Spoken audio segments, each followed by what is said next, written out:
que alguien enviarle, entonces, él dice, noten, verso 15, o lo leo en el 14. ¿Cómo pues invocarán a aquel el cual no han creído?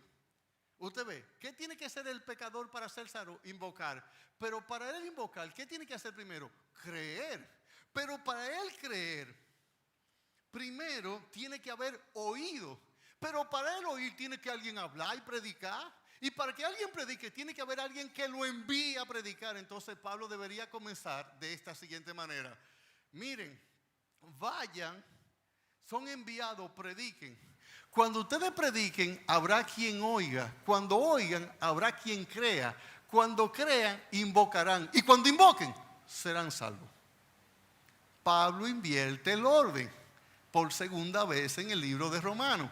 Así que Pablo debería comenzar esto diciendo, miren, el Señor los envía a predicar. Vayan y como son enviados, prediquen. Cuando ustedes prediquen, los pecadores oirán. Cuando oigan, van a creer. Cuando crean, invocarán. Y cuando invoquen, serán salvos. Yo estoy invirtiendo el orden en Romanos 12, 1 y 2. Pablo dice, preséntense, no se conformen, transfórmense y renuévense. Cuando debería decir, renuévense para que se transforme. Cuando se transformen, no se conformen. Y cuando no se conformen, entonces vengan y preséntense. Y a esas 4 acciones lo podemos definir con una palabra: consagración, que es el centro del título. Ahora bien, si usted está conmigo en Romanos 12, Pablo comienza el versículo 1 con un así que. Si usted lo ve conmigo, Romanos 12, 1 comienza con un así que. ¿Usted lo nota? Dice, así que. ¿Por qué Pablo comienza este texto con así que? Porque así que da la idea de que todo lo que yo te voy a decir a partir de este momento guarda una estrecha relación con todo lo que yo te he dicho antes. Es como yo le dije, mire, ustedes tienen que venir al culto y sentar y para que puedan escuchar la palabra de Dios. Así que cuando se sienten tienen que guardar silencio. El así que conecta, enlaza, vincula, relaciona, une, ata todo lo que yo voy a decir a continuación con todo lo susodicho, con todo lo antes dicho. La Biblia usa mucho los así que, usa a veces el por tanto. En hebreo se usa mucho, por tanto. Lo que el Señor acostumbra a hacer es que Él da instrucciones, enseñanza, información, verdad. Y luego que Él enseña, entonces demanda, requiere, exige obediencia al mandato. La Biblia no es un tratado de teología solamente, de teología sistemática o cualquier tipo de teología. La Biblia requiere, hermano, no solamente instrucción, requiere acción. La Biblia no solamente requiere conocer, requiere hacer. La Biblia no requiere solamente entender, también requiere obedecer. La Biblia no solamente quiere enseñar dicho, quiere que vayamos al hecho. Y por eso el apóstol Pablo dice, así que, si usted se va a Romanos 3:20, usted va a encontrar en Romanos 3:20, un ya que. Mire, dice Romanos 3:20, ya que, dice Romanos 5:1, Romanos 5:1, justificado, aquí tenemos un pues, ¿verdad? En Romanos 5:1. En Romanos 8:1 nosotros tenemos un ahora pues. Y en Romanos 12:1 tenemos un así que. Si usted sigue ese orden, Romanos 3:20, ya que el hombre está condenado, a Romanos 5:1, pues el hombre ha sido justificado por la fe. En Romanos 8:1, ahora pues ninguna condenación hay para los que están en Cristo Jesús. Romanos 12:1, así que necesitamos presentarnos, no conformarnos, transformarnos y renovarnos, que no es otra cosa que decir consagrarnos. Con el ya que de Romanos 3:20, el pues de Romanos 5:1, el ahora pues de Romanos 8:1 y el así que de Romanos 12:1, Pablo nos está dando una línea de acción. Ahora, si lo que Pablo comienza Romanos 12:1 con así que, para indicarnos que lo que te voy a decir a continuación en estos versículos desde Romanos 12:1 en adelante es que guardan relación, estrecha vinculación con todo lo dicho anteriormente.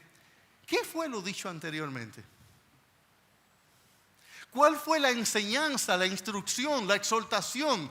¿En qué fueron edificados? ¿En qué fueron instruidos, amonestados, aconsejados? Bueno, usted puede ver conmigo, mire, en Romanos capítulo 1 nosotros encontramos que Dios se ha revelado a todos los hombres. Y que esa revelación Dios la ha hecho mediante 3 grandes medios. La teología nos enseña que los 3 grandes medios, porque Dios se ha revelado al mundo, son la creación, las escrituras y Cristo. Pero aquí en Romanos capítulo 1, Pablo enseña que las 3 grandes revelaciones es la creación, número 1, la ley de Dios que fue escrita en toda conciencia humana, y la palabra de Dios que nos fue desvelada o revelada. Por tanto, lo que Pablo está enseñando en Romanos capítulo 1 es que el hombre no tiene excusa de decir que no viene a Dios, que no busca a Cristo, que no se convierte, que no se arrepiente, que no es salvo porque él no supo de Dios. Pablo está diciendo que Dios se reveló al hombre. Pero en Romanos capítulo 2, Pablo nos está enseñando que el hombre no tiene excusa ninguna ante Dios. Si usted ve Romanos 2, sígame en las escrituras, busque Romanos 2. Yo voy a hacer una síntesis sucinta de los 11 primeros capítulos de Romanos capítulo del libro de Romanos para que podamos entender el así que de Romanos 12:1.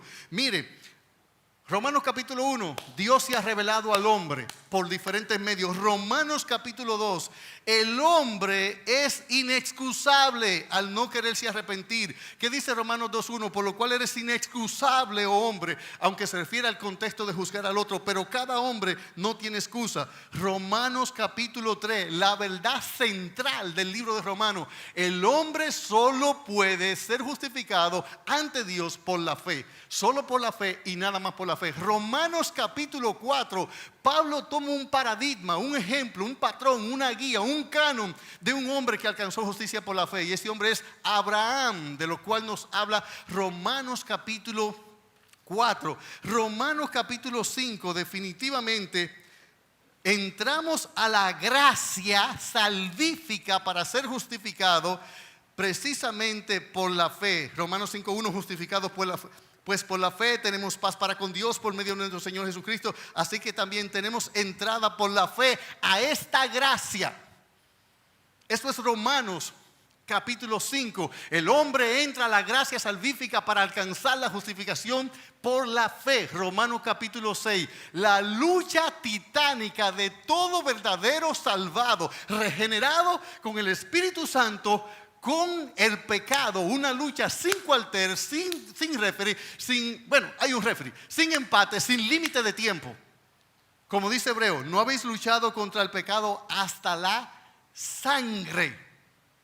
Esto es Romanos 6. El creyente procurando luchar incansablemente con las apetencias de su carne y cómo el Señor nos ha libertado del poder del pecado. Esto es Romanos 6. Una lucha titánica que libramos, pero hemos sido libertados del poder del pecado. ¿Qué dice Romanos 6:18? Y libertados del pecado, vinisteis a ser siervos de la justicia. Romanos capítulo 7. Nuestra lucha con el pecado, tratando con la carne. Una lucha sin cuartel, una lucha terrible. El cristiano con las apetencias, luchando con la envidia, con el egoísmo, con el egocentrismo, con la incredulidad, luchando con los deseos carnales, sexuales, pasiones bajas, luchando con la lascivia, luchando con la mentira, con el orgullo, con el error.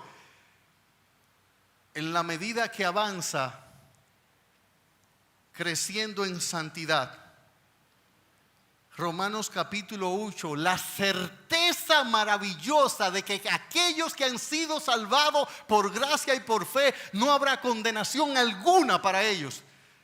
que el cristiano en Cristo por el Espíritu Santo, aún a pesar de la lucha del capítulo 7, de la controversia del capítulo 6, el creyente tiene un triunfo asegurado y que nada puede separar a ese creyente, nada ni nadie. Nótenlo, el primer verbo con que Pablo comienza Romanos capítulo 8 y el último verbo con que lo termina. Dice, ahora pues, o palabra, ninguna condenación hay para los que están en Cristo Jesús. Ninguna. ¿Cómo termina el versículo 39 de Romanos 8? Ni lo alto, ni lo profundo, ni ninguna otra cosa creada nos podrá separar del amor de Dios que es en Cristo Jesús, Señor nuestro. Romanos capítulo 9. Un Dios que ejerce su soberanía para conceder una gracia de salvación, que endurece a los gentiles, que endurece a los judíos y da entrada a los gentiles a la gracia. Y que esta salvación no está basada en méritos, sino en la preexistencia, según le plugo, según él quiso, según le agradó, según su propia y gloriosa voluntad. Romanos capítulo 10. La proclamación del Evangelio, porque el Señor ha determinado que aunque haya elección, predestinación, los hombres se salvan a través de la locura de la predicación. Que nunca soberanía de Dios excusa responsabilidad humana. Que el Señor ha querido que todos los hombres oigan para que el que oiga crea, el que crea invoque y el que invoque sea salvo. Eso es 10. Romanos capítulo 11. Pablo hace una pregunta y entonces, si ahora la salvación se ha ido a los gentiles, ¿qué va a pasar con Israel? El pueblo escogido de Dios en el Antiguo Testamento. Y Pablo proclama que cuando entre la plenitud de los gentiles, entonces Dios va a volver a tratar nueva vez con Israel de una manera compasiva y lleno de misericordia. Y aquí tengo que hacer ya una parada y aterrizar, porque necesito conectar Romanos 11 con Romanos 12.1. ¿Cómo comienza Romanos 12.1? Así que por todas las cosas que yo acabo de explicar en los primeros 11 capítulos de Romanos, entonces Pablo dice, os ruego por las misericordias de Dios. Yo quiero que usted note aquí en Romanos, por favor, capítulo 11, note conmigo algunos versículos allí. Mire, note en Romanos 11, 30, 31 y 32. Dice Romanos 11, 30. Pues como vosotros también en otro tiempo erais desobedientes a Dios, por ahora habéis alcanzado misericordia por la desobediencia de ellos, así también estos ahora han sido desobedientes para que por la misericordia concedida a ellos también alcancen misericordia. Porque Dios sujetó a todo en desobediencia para tener misericordia de todos. Esto nos da el entendimiento de por qué Pablo comienza Romanos 12.1. Dice, así que os ruego que por las misericordias de Dios en plural. Ve que el así que está relacionado intrínsecamente a lo que viene diciendo en todos los capítulos, de manera muy puntual en el capítulo 11. ¿Por qué Pablo usa en Romanos 12.1 el término misericordia en plural? Porque él viene explicando que Dios ha tenido misericordia de judíos y gentiles. ¿Quiénes son los judíos? Aquellos que nacen en la nación de Israel.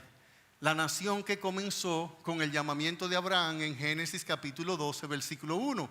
Cuando Dios le dice, sal de tu tierra y de tu parentela, la tierra que te mostraré, y haré de ti una nación grande. Al que te bendijere, bendeciré, y al que te maldijere, bendeciré. Y en ti serán benditas todas las familias de la tierra. Esa nación que comienza con el llamamiento de Abraham y que está compuesto por los judíos, ¿verdad? Entonces Dios trata con ellos. Pero en Juan 1.11 dice que cuando Cristo vino a la tierra, a los suyos vino y los suyos no le recibieron, que él era judío, más, pero a todos los que le recibieron, y aquí están este grupo de dominicanos, dominicanas, costarricenses, haitianos, mexicanos, peruanos, mexicanos, norteamericanos, chinos, guatemaltecos, gente hasta de Tangamandapio. Ahí estamos todos. Ya Dios no está tratando con la exclusiva nación de Israel para que todo aquel que en Él crea no se pierda, mas tenga vida eterna. Por eso Pablo comienza Romanos 12:1 diciendo: así que os ruego por las misericordias de Dios, en plural. Si tú eres una creyente o un creyente, tú eres un creyente por las misericordias o la misericordia que Dios ha tenido de ti. Ya podemos entender por qué Pablo comienza Romanos 12:1 con así que, por todo lo susodicho en los primeros 11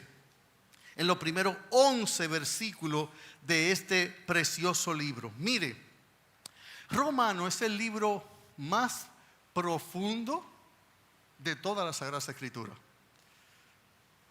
Aún más que Apocalipsis, que tiene tantas figuras, tanto simbolismo, y que para algunos le mete miedo y es tan complicado.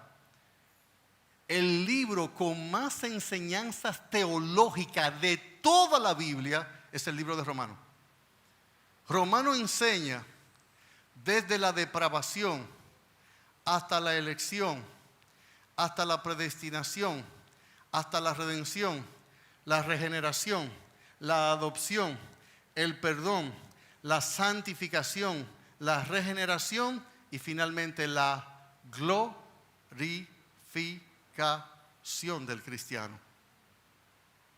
No hay un libro que haya influenciado más en la historia de la iglesia. Toda la Biblia es palabra de Dios, toda la Biblia es inspirada, toda la Biblia da vida, toda la Biblia es fuente de Dios. Es martillo, es fuego, es miel, es lámpara, es espada, como lo simbolizaron ahorita los jovencitos. Scarlett con sus 2 hijos. Pero en el libro de Romanos, casi todos los grandes avivamientos y los grandes hombres que Dios despertó para salvar, los que influenciaron más en la historia de la iglesia, desde los tiempos de su nacimiento, en Hechos capítulo 2, hasta todas las épocas que ha pasado la iglesia, el libro de Romanos ha tenido que ver con el despertar de muchos. Desde Martín Lutero,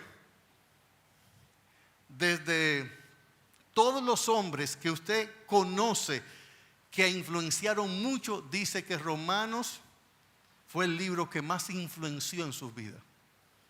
De hecho, si los cristianos de hoy en día pudiésemos entender mejor el libro de Romanos y creer sus verdades, usted puede estar segura que nuestra santidad de nuestra vida, nuestra victoria sobre el pecado, nuestro afecto por Dios, nuestra piedad, nuestra santidad, nuestro crecimiento en gracia aumentaría maravillosamente. Toda la Escritura puede hacer eso, no solo Romanos, lo hace Proverbios, lo hace Santiago, lo hace Hebreo. Pero quiere decir que las grandes doctrinas que pueden hacer que el creyente se asiente, se afirme, se confirme, corrobore, crezca, madure, avance espiritualmente, usted lo encuentra en el libro de Romanos. No hay un tratado teológico de ningún hombre que supere al libro de Romanos. Ahora, Pablo fue apóstol, fue pastor, fue misionero, fue evangelista. Y Pablo, como todo buen pastor, no se va a quedar en puras teologías. Romanos capítulo 12, versículo 1 hasta Romanos 16 es pura práctica de la verdad. No seas vencido de lo malo, no te vengues tú mismo, ama a tu prójimo. Tu enemigo tiene hambre, dale de comer. Tu enemigo tiene sed, dale de beber. No seas vencido de lo malo, sino vence. Ven, que no es solamente justificación, redención, santificación, adopción, no, vida práctica. El cristianismo, como yo lo describí ahorita, no es solamente información, es acción. No es instrucción, es acción. No es conocer, es hacer. No es solamente entender, es hacer. No es solamente dicho, es hecho. Y por eso los primeros 11 capítulos de Romanos es pura teología, pura instrucción, pura enseñanza. Romanos 12, 13, 14, 15 y 16, obediencia práctica. Ven, sujétense a las autoridades, amen a su prójimo, no se venguen, no sean vencidos de lo malo, no hagan esto, todo eso. Yo voy a dar a partir de hoy una serie de sermones de Romanos capítulo 12 entero y probablemente de todo el libro de Romanos. Probablemente. Bien, Romanos 12:1, así que hermano, os ruego por las misericordias de Dios. A mí me extraña que Pablo, después de haber explicado que tú y yo somos salvos por una manera tan maravillosa, por un plan tan soberano, por una gracia tan bendita, por una justificación tan espectacular, por una adopción tan inmerecida, Pablo, cuando va a requerir obediencia de los hermanos en Roma y en la romana, lo que haga es un ruego. Cuando usted es el jefe y usted es el que provee, usted es el dueño de la empresa, difícilmente usted le ruega a un empleado para que le haga algo. Usted a lo mejor no tiene que atropellarlo, pero usted dice, mire, haga esto. Usted no le dice a un empleado, mira, yo te ruego por favor. Pablo, después de hablar de toda la maravillosa gracia y prorrumpir en una doxología, eso significa adoración, en una doxología maravillosa, en el versículo 33 de Romanos capítulo 11 dice, oh profundidad de las riquezas, de la sabiduría y de la ciencia de Dios, cuán insondables son tus juicios e inescrutable es tu camino, porque ¿quién entendió la mente del Señor? ¿Quién fue su consejero? ¿O quién le dio el primero para que le fuese recompensado? Porque de él, por él y para él son todas las cosas. Y entonces comienza el versículo 12 de que rogando. Pablo puede decir, les exijo, les mando, les requiero, les ordeno en el nombre del Señor que presenten su cuerpo en sacrificio vivo. Y miren la nobleza del Señor, nos ruega.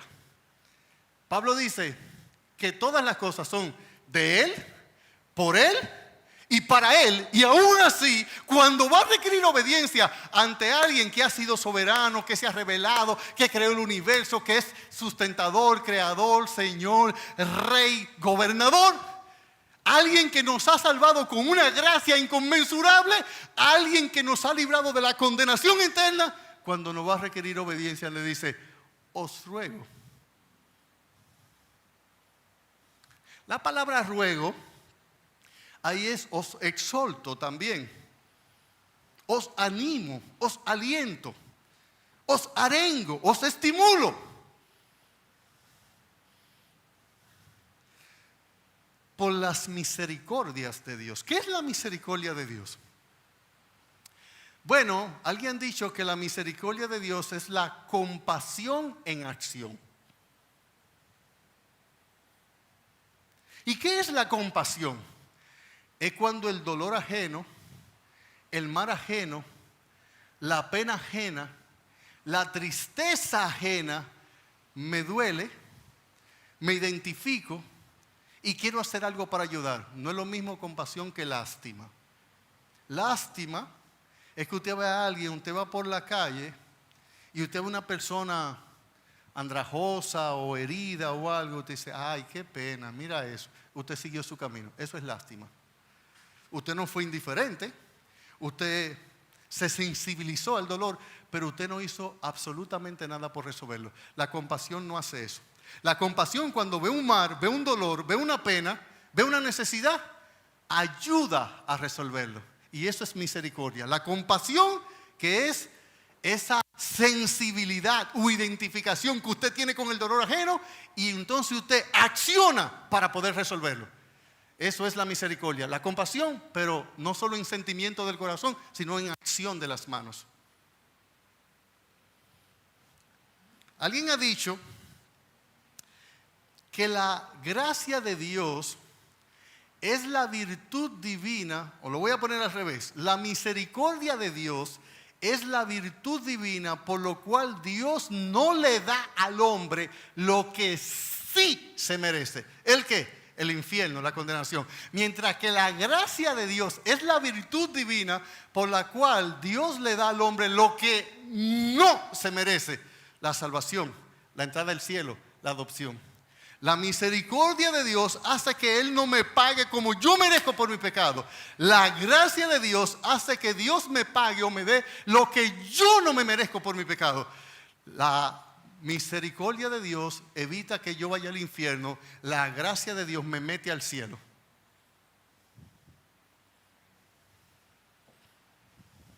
¿Sabe lo que dice Efesios 2:4? Mire ese versículo conmigo. Efesios capítulo 2, versículo 4 dice: pero Dios, que es rico en misericordia. Pero Dios, que es rico en misericordia, por su gran amor con que nos amó, aun estando nosotros muertos en delitos y pecados, nos dio vida juntamente con Cristo. Dice, y aquí está junto, por gracia soy salvo. ¿Cómo es Dios según este versículo? Rico en misericordia, rico, Él abunda en misericordia. Usted sabe que la Biblia no solo dice que Dios es rico en misericordia, también la Biblia nos da la idea de que Dios es un Padre de misericordia. Mire 1 Corintios 1:3.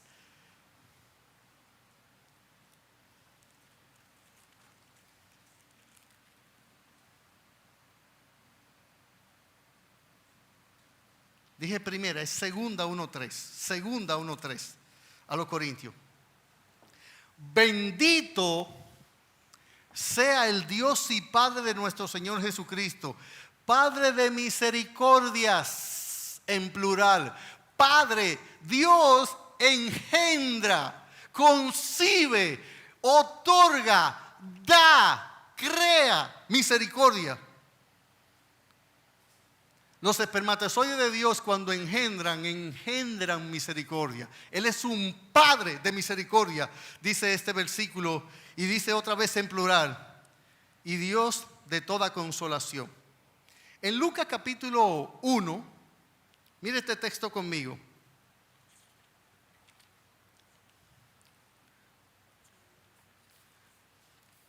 Mire conmigo por favor el versículo 50. De Lucas 1.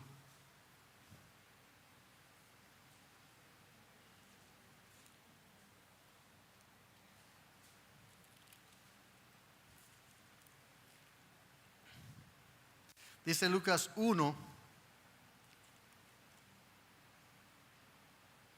verso 50. Y su misericordia es de generación en generación a los que le temen. Su misericordia es de generación en generación a los que le temen. Así es que lo que Pablo nos está diciendo a nosotros en esta hora es que la causa de nuestra consagración es por las misericordias de Dios que hemos recibido. Si Pablo pudiera exigir, demandar, requerir a los romanenses y a los romanos que nos consagremos, que nos presentemos, que no nos conformemos, que nos transformemos, que nos renovemos, sin embargo, la causa, la motivación, el por qué, no el para qué, el por qué, la causa de nuestra consagración, ¿sabe cuál es? Las misericordias de Dios que hemos recibido. Mire conmigo el Salmo 136. Vamos a ver rápidamente algo con relación a la misericordia de Dios. Aquí hay un estribillo que se repite vez tras vez en el Salmo 136. Nótelo conmigo, en el Salmo completo. Salmo 136:1 dice: alabad a Jehová porque Él es bueno. Y yo quiero que usted lo repita conmigo, siempre al final, lo que dice el versículo: porque para siempre es su misericordia. Dice el verso: alabad al Dios de los dioses, porque para siempre es su misericordia. Alabad al Señor de los señores, porque para siempre es su misericordia. Al único que hace grandes maravillas, porque para siempre es su misericordia. Al que hizo los cielos con entendimiento, porque para siempre es su misericordia. Al que extendió la tierra sobre las aguas, porque para siempre es su misericordia. Al que hizo las grandes lumbreras, porque para siempre es su misericordia. Al sol para que señoree en el día, porque para siempre es su misericordia. A las lunas y las estrellas para que señoreen en la noche, porque para siempre es su misericordia. Al que hirió a Egipto en sus primogénitos, porque para siempre es su misericordia. Al que sacó a Israel de en medio de ellos, porque para siempre es su misericordia. Con mano fuerte y brazo extendido, porque para siempre es su misericordia. Al que dividió el mar rojo en parte, porque para siempre es su misericordia. Al que hizo pasar a Israel por medio de él, porque para siempre es su misericordia. Y arrojó a Faraón y a su ejército en el mar rojo, porque para siempre es su misericordia.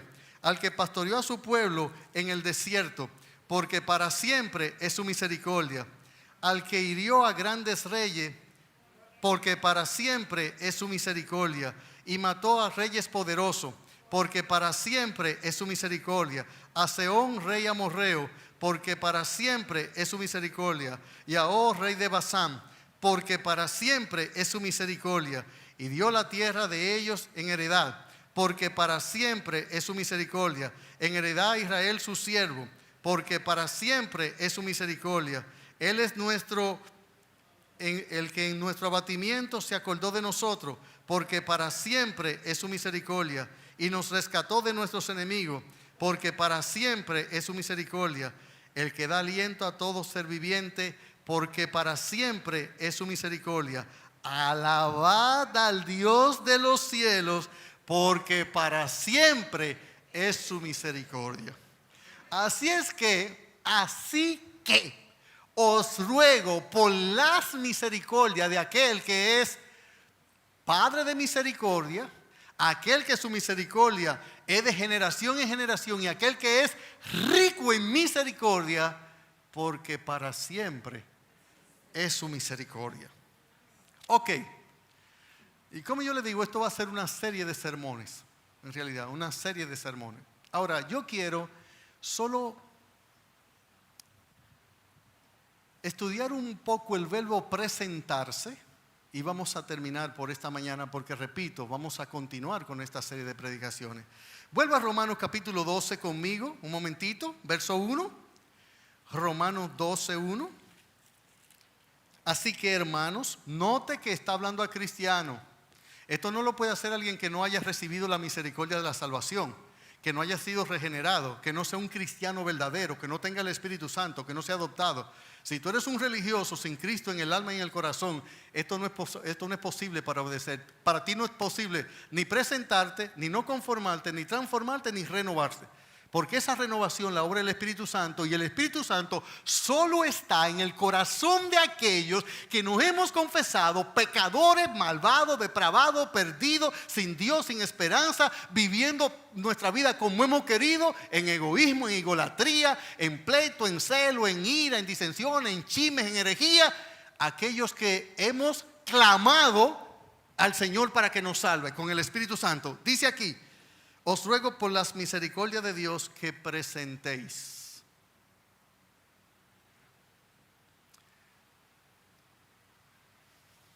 ¿Qué es presentarse en este versículo?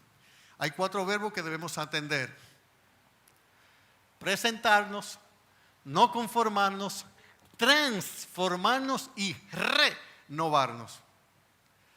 En el orden en que Pablo los da, aparece primero que nos presentemos, que presentemos a Dios nuestros cuerpos en sacrificio vivo. Ok, esta palabra presentar es una palabra tomada del Antiguo Testamento, que en todos los sacrificios que se ofrecían en Israel, el sacrificio que se ofrecía en la mañana, el sacrificio de la tarde, el sacrificio en las fiestas solemnes que se hacían, por ejemplo, en la Pascua, que se hacía, por ejemplo, en la fiesta de los tabernáculos, que se hacía, por ejemplo, en Pentecostés, o que se hacía cada vez que el Señor lo indicaba. Esta palabra presentar la usaban cuando una persona iba con un animalito porque había pecado, iba hasta el templo, lo llevaba hasta el sacerdote.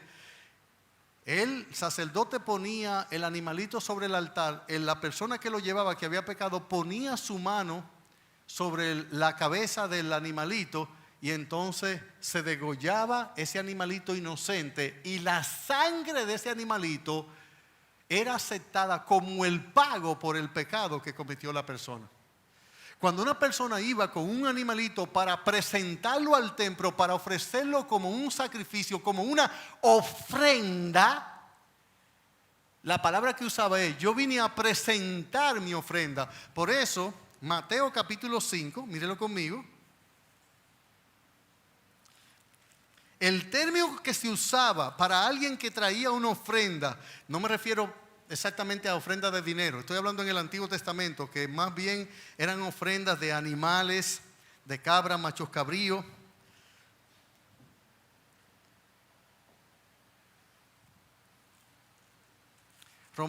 Mateo capítulo 5. Note esto. El Señor me está diciendo a mí que si yo hoy en la mañana traes una ofrenda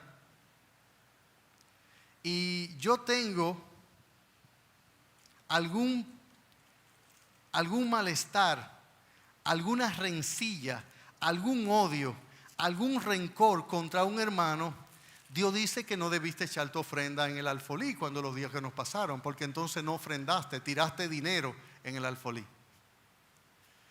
Y aunque ese dinero, si tú echaste 50 pesos, tiene el mismo valor y el poder adquisitivo de cualquiera otro que sin problema en su corazón como hermano lo ofrendó para fines de la iglesia, pagar luz, agua, teléfono, limpiar aquí, los 50 pesos que tú echaste enojado con tu hermano, tiene el mismo valor, para Dios no tiene valor porque no lo ofrendaste a Él.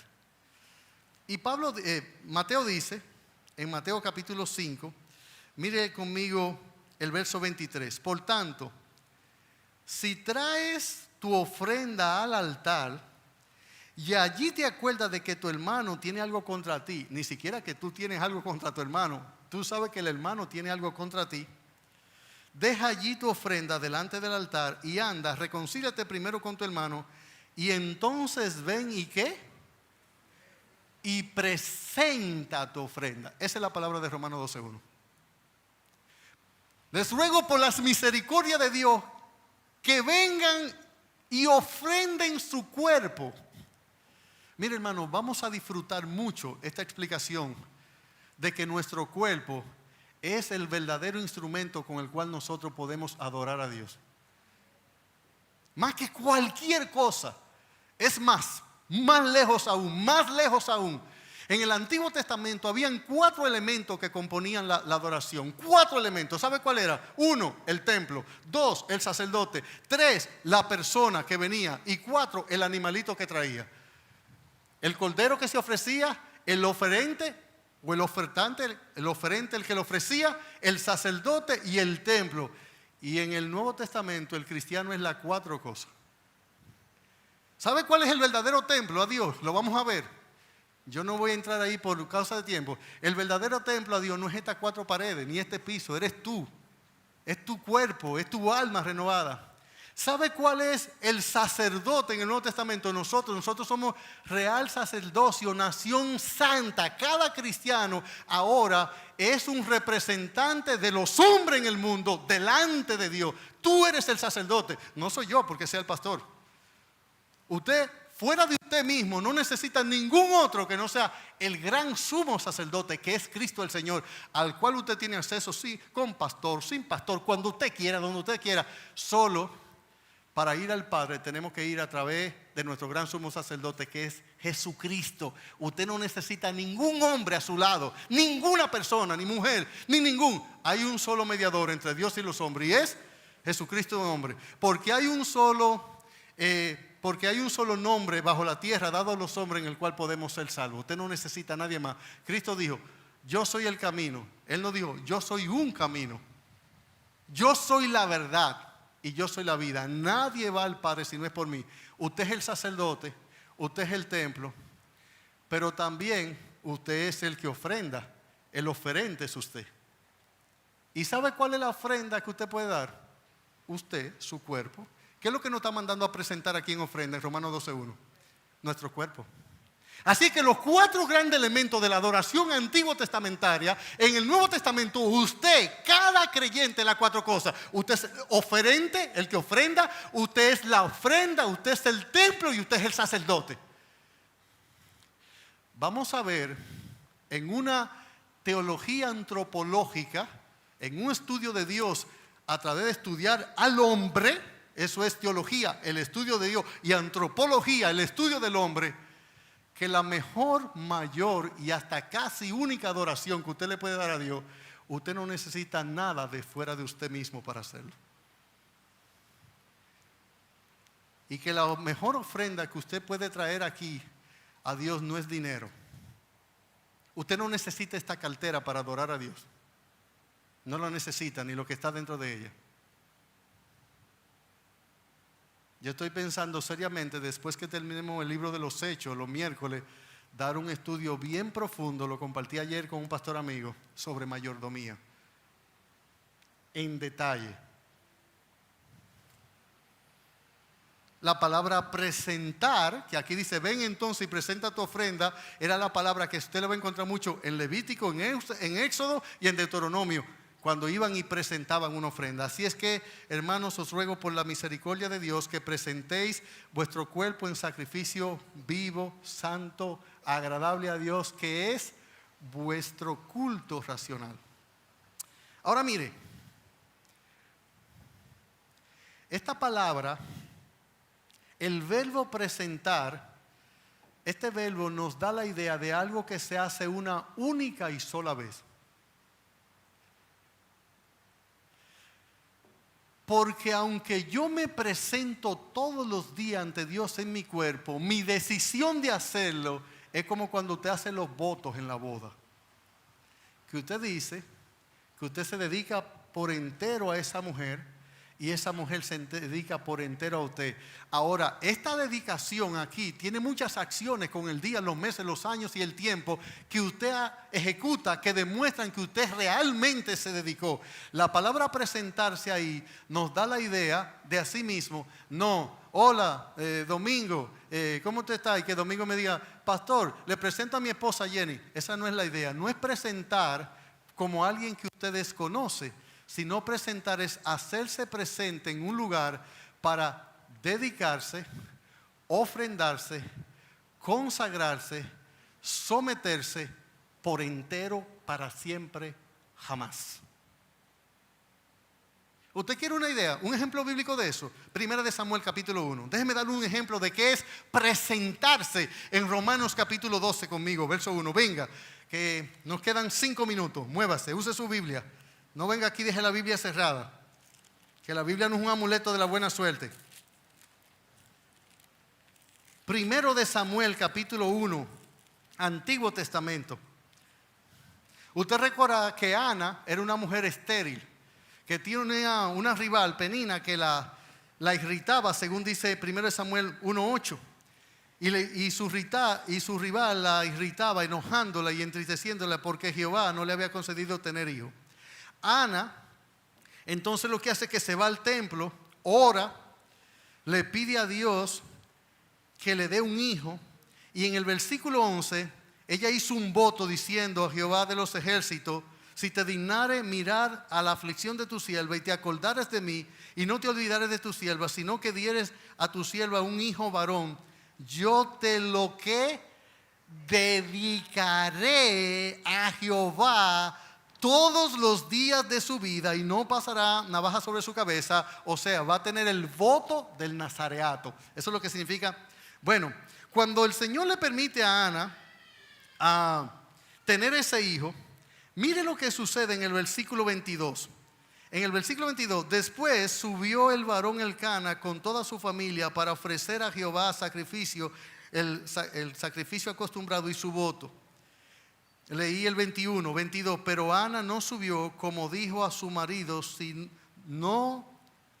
yo no subiré hasta que el niño sea detestado, para que lo lleve y sea que presentado delante de Jehová y se quede allí para siempre. Por eso presentéis es un acto de consagración único, exclusivo. Es un acto irrepetible. Es que desde un momento yo me consagro, me dedico, me entrego, me someto, me sujeto a algo para siempre. Mire pues lo que dice Ana en el versículo 28. Yo pues lo dedico, otra vez la palabra, también a Jehová. Todos los días que viva será de Jehová, y adoró allí a Jehová. Yo me río cuando los padres vienen aquí y me dicen, pastor, ¿yo puedo presentar a mi hijo? Yo sí. Cuando ellos dicen yo puedo presentar a mi hijo, es que lo traen para que nosotros hagamos una oración pidiéndole a Dios que lo bendiga. Pero la presentación no era para usted llevárselo, era para que se quede para siempre en el templo sirviendo al Señor. Pero como ustedes son gandíos, ustedes vienen, buscan la bendición y se lo llevan para su casa. Pero la idea de presentar en el Antiguo Testamento era precisamente esa. Lucas 2, 21 y 22. Lucas 2, 21 y 22.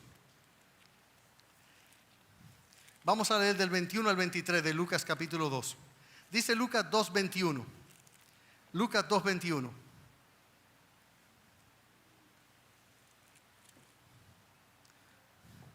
Cumplidos los 8 días para circuncidar al niño, le pusieron por nombre Jesús, el cual le había sido puesto por el ángel antes que fuese concebido. Y cuando se cumplieron los días de su purificación, el día de la purificación de ellos, conforme a la ley de Moisés, le trajeron a Jerusalén para presentarle al Señor. ¿Para qué llevaron a Cristo al 8º día sus padres al templo? Para decirle: Jehová Dios, te presento a Jesús. ¿Tú no lo conocías? No, para dedicarte a Jesús, para consagrarte a Jesús, para ofrendarte a Jesús. Así que la palabra presentéis, que aparece aquí, nuestro verbo final, pero que es el primero, es que cada creyente es una ofrenda andante.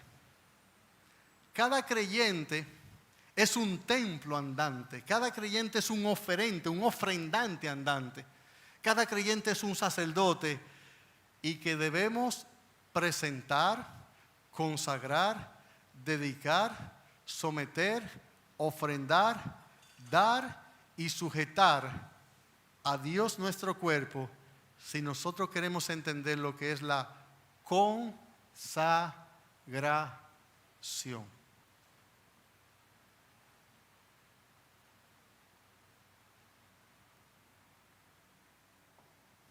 Dios no quiere lo tuyo, te quiere a ti.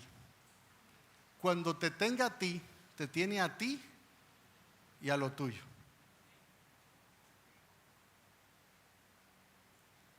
Porque además, porque de Él, por Él y para Él son todas las cosas.